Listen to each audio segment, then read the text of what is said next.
আসসালামু আলাইকুম, hello everyone. সবাই কেমন আছেন? আলহামদুলিল্লাহ, আমি ভালো আছি। আমি আজকে চলে আসলাম আপনাদের মাঝে নতুন একটি ব্লগ নিয়ে। সবার সাথে আজকে শেয়ার করব আমাদের বাবার বাড়িতে একটা ঘটনা ঘটেছে। সেই ঘটনা সম্পর্কে মানে কি বলবো, আজকে বাংলাদেশ কি স্বাধীন হয়েছে জানি না। সবাই বলে দ্বিতীয়বার স্বাধীন হয়েছে জুলাইয়ের পরে, কিন্তু সত্যি বিশ্বাস করেন, আমার ভাইপো ক্লাস 2 তে পড়ে, তার সাথে ছেলেটা পড়ে। কত ওর বয়স হবে? আনুমানিক 7 কি 8 হবে। স্কুল মানে 4 রাস্তা মোড়, যেটাকে বলা হয় চৌরাস্তা। চৌরাস্তা মোড়ে ছিল স্কুলটা। সেই স্কুলের সাথে তো অনেক দোকান, মসজিদ, মানে খুব জনবহুল রাস্তা। এখান দিয়ে 4টা রাস্তা, তো অনেক জায়গা দিয়ে মানে গাড়ি ঘোড়া চলাফেরা করে। অটো, রিক্সা যা কিছু আছে সব। শুধু বড় বড় বাস, ট্রাক এগুলো চলে না। এটা তো গ্রামের বাড়ির রাস্তা। তো কি হয়েছে, আজকে 3 দিন যাবত ছেলেটাকে খুঁজে পাচ্ছে না, স্কুল থেকে মিসিং হয়ে গেছে। মানে কি বলবো, ভাবতে পারেন 3 দিন যাবত যদি একটুতে পরে ছেলেটা মিসিং হয়ে যায়, তার কোনো হদিশ খুঁজে পাচ্ছে না। আমি গতকাল রাত্র পর্যন্ত খবর জানি আর কি। এখন যে সকাল হয়েছে, সকালের খবরটা আমি বলতে পারি না। তবে আল্লাহ তাআলাই ভালো জানেন কি হবে, জানি না।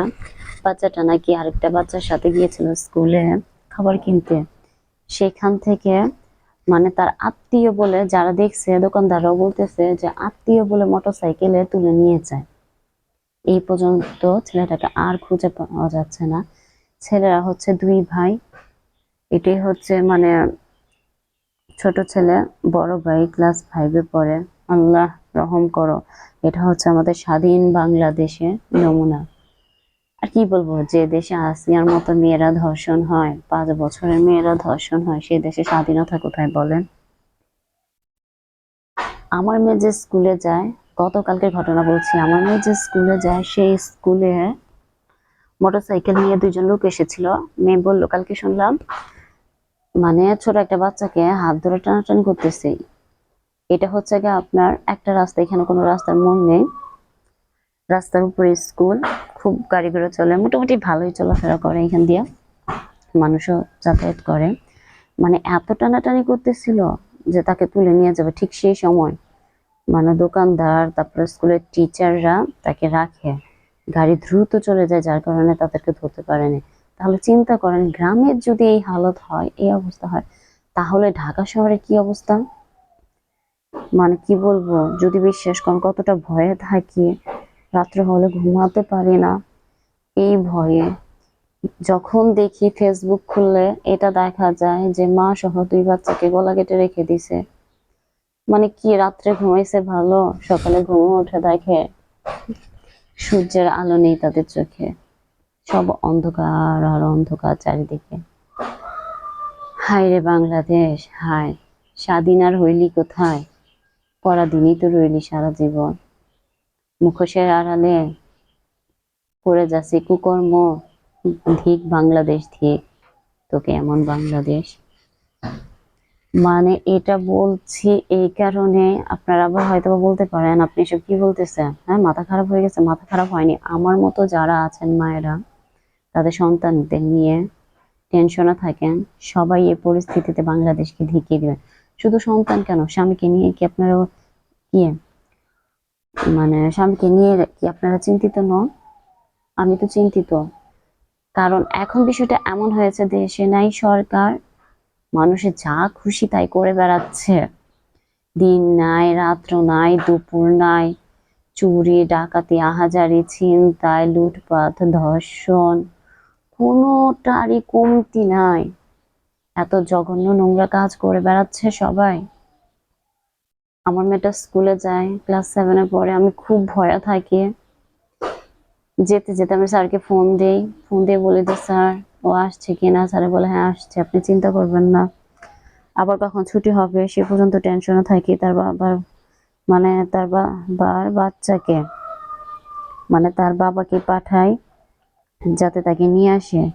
যে পর্যন্ত না আসে সে পর্যন্ত খুব টেনশনে থাকি, খুবই টেনশনে থাকি। কারণ ধর্ষণের মতো এত নোংরা কাজ এতই বেড়ে গেছে যে রাস্তা থেকে মিসিং হয়ে যায়, পরে বাচ্চাদের খুঁজে পাওয়া যায় না, কদিন পরে পাওয়া যায় মৃত অবস্থায় ধর্ষিত। আল্লাহ রহম করো, তুমি সবাইকে সবাইকে হেদায়েত দান করো।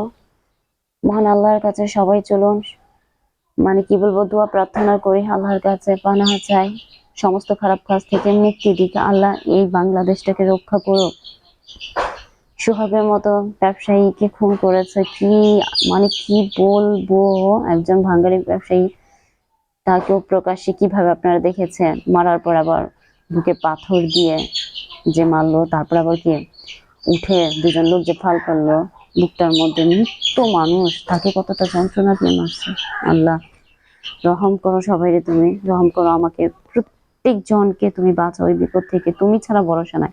একটা কথা সবার উদ্দেশ্যে আমি বলতে চাই, যখন দেখবেন সমস্ত দরজা বন্ধ হয়ে যায়, কোনো আপনি আশার আলো দেখতে পাচ্ছেন না, হ্যাঁ, চারুমুখ দিয়ে শুধু বিপদ বিপদ আর বিপদ, ঠিক তখন খুব ভালো করে মনে রাখবেন, ঠিক তখন একটা দরজাই খোলা থাকে, সেটা হচ্ছে একমাত্র আল্লাহ তাআলার প্রার্থনার দরজা। তখন যদি সম্মিলিতভাবে বা এককভাবেও, যেভাবেই হোক, যদি আল্লাহর কাছে প্রার্থনা করেন, হ্যাঁ, অবশ্যই আল্লাহ কোনো না কোনো একটা রাস্তা খুলে দিবেন এবং বিপদ থেকে কে সকলকে উদ্ধার করবেন। এটাই বাস্তব সত্য, কিন্তু আমরা এই সত্যটাকে মানি না। আমাদের মানতে হবে, আল্লাহ তাআলাকে বিপদে স্মরণ করতে হবে। আল্লাহ তাআলা বলেন, তোমরা আমাকে ভুলে যাও, যখন তোমাদের উপরে বিপদ দেই তখনই তোমরা আমাকে স্মরণ করো। ঠিক তেমনি সর্বদা আল্লাহকে স্মরণ করবেন, আল্লাহর কাছে প্রার্থনা করবেন যেন আল্লাহকে সবাইকে সেফ রাখে, এই বিপদ থেকে রক্ষা করে, আর কারোর সাথে যাতে এমন ধরনের দুরাচার অন্যায় না হয়। সবাই শান্তিতে থাকুক, দীর্ঘদিন বাঁচুক। সোনার বাংলাদেশ স্বাধীন হয়েছে, কিন্তু কর্মে তো কিছুই নাই। এই বাংলাদেশটাকে আগের মতো ঠিক করে দিক, সোনার বাংলাদেশ সোনায় সোনায় ভরে দিক, সোনার ফসল, মাঠ ঘাট সবখানে মানুষ যেখানে নিরাপদে থাকবে, কোথাও কোনো বিপদ হবে না, নির্ভয়ে যাতায়াত করতে পারবে, আমরা নির্ভয়ে ঘুমাতে পারবো স্বামী সন্তানদেরকে নিয়ে। কথা বলতে বলতে আমার ব্লগটা শেষ হয়ে গেছে, মানে আজকের ব্লগটা দেখেন কেমন সাদা কালো হয়েছে, বলতে গেলে আমি নিজে নিজে স্টিক দিয়ে করেছি, তো তাই এখানে কোনো মানে ঠিক মতো কালার কিভাবে করতে হয় এটা দিতে পারি নাই, মানে বাস্তবের থেকেও খারাপ হয়েছে, মানে ভিডিওটা, মানে স্ক্রিনে যেমন দেখা যাচ্ছে বাস্তবে এর থেকে ভালো, কিন্তু তার থেকেও খারাপ হয়েছে, কিছুই করার নাই। মানে একা একা ভিডিও করা যে কতটা কঠিন সত্যি, মানে বলে বোঝাতে পারবো না, তাই আপনাদেরকে আমি দেখালাম। মানে হয় মুখ দেখা যাচ্ছে না, মানে কাজ করতেছি কাজ দেখা যাচ্ছে, বাট মুখ আমি কোনোভাবেই দেখাইতে পারতেছি না এই ভিডিওর মধ্যে। এভাবে ভিডিওটা করলাম, রুটি বানিয়েছিলাম খাবার জন্য, এটা মানে শুটকি ভর্তা, চাপা শুটকি আমার খুব ফেভারিট, আমি রুটি দিয়ে খুব পছন্দ করি, সেই রুটি দিয়ে এখন আমি মানে আমার ফেভারিট শুটকি ভর্তা খাচ্ছি, খুব ভালো হয়েছে। আপনাদের উদ্দেশ্যে আমি বলতে চাই, কেউ আমার ভিডিওতে লাইক করেন না, মানে কমেন্টও করেন না, জানি না কেমন হয় ভিডিও, অবশ্যই মানে এত কষ্ট করে ভিডিওটা করলাম, অবশ্যই সকলের কাছে আমি আশা করি অবশ্যই কমেন্টে জানিয়ে যাবেন কেমন হয়েছে। অবশ্যই আমার চ্যানেলটাকে সাবস্ক্রাইব করে বড় করে দিবেন এবং উৎসাহ করবেন যাতে আমি সামনে এগিয়ে যেতে পারি। সবার উদ্দেশ্যে বলতে চাই, সবাই ভালো থাকেন, বিপদে ধৈর্য ধরুন এবং আল্লাহর কাছে প্রার্থনা করুন, ইনশাআল্লাহ